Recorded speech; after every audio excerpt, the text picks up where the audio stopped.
For the legal case review, I was assigned to Sacramento School District versus Rachel H. Just a little bit about me. I graduated with an undergrad at Grandview University with a kinesiology degree. Later figured out that I did not want to take that path and went into education. So I got my master's in education, and I'm currently getting my master's in high and low incidence for special education. I've been a CBR teacher or center-based resource teacher at Olathe West for the past 2 years, and I am currently in my 4th year of teaching. I also coach cross-country, basketball, and track for Olathe West. Like I was saying earlier, I got assigned to Sacramento City School District versus Rachel H. This case was about an 11-year-old girl who had an intellectual disability. Her parents wanted her at the age of starting in kindergarten to be put into the classroom, into the general education classroom when she was not taking a core subject. The school district did not approve and was not going to allow her to be in those classes.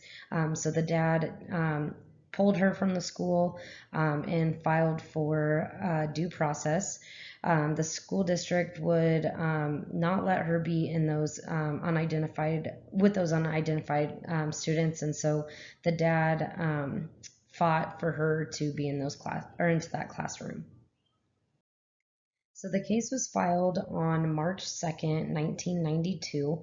And the judge made a decision to allow Rachel to be in the general education classroom with the needed supports, but the school district appealed that decision and took it back to court, not allowing her to have those supports within the classroom.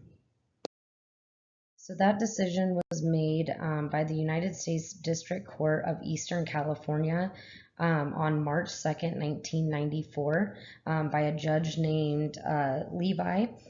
And then the court, when it went back to court, the United States Courts of Appeals, Ninth Circuit, made the decision on January 24th, 1994.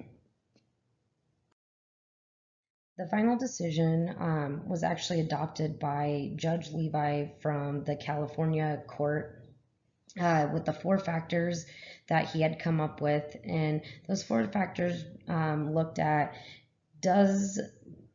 are there benefits with being in the general education classroom? Do the non-academic benefits from the interactions between students and peers benefit the student? And then the third one was the impacts the students have with disabilities have on other students, as with also being other teachers as well. And so what that impact looks like for them.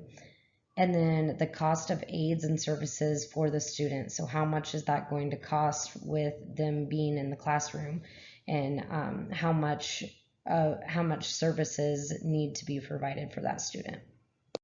So the overall impact on special education is huge from this case.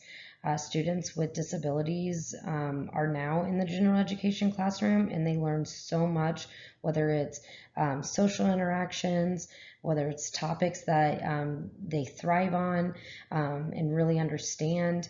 And then it benefits those peers that are in that classroom as well, and those teachers. The social interaction piece outside of the classroom with the interactions, whether it's in the general education classroom or just in the hallways, those students make those connections with those peers. And then the inclusion across the board. They're included in sports. They're included in general education classrooms, whether they're electives. And then it provides more opportunities for students with disabilities and special needs, not only in school, but also out in public as well. So overall, the Sacramento versus Rachel H. Court case changed special education for the future and has changed what our classrooms look like today.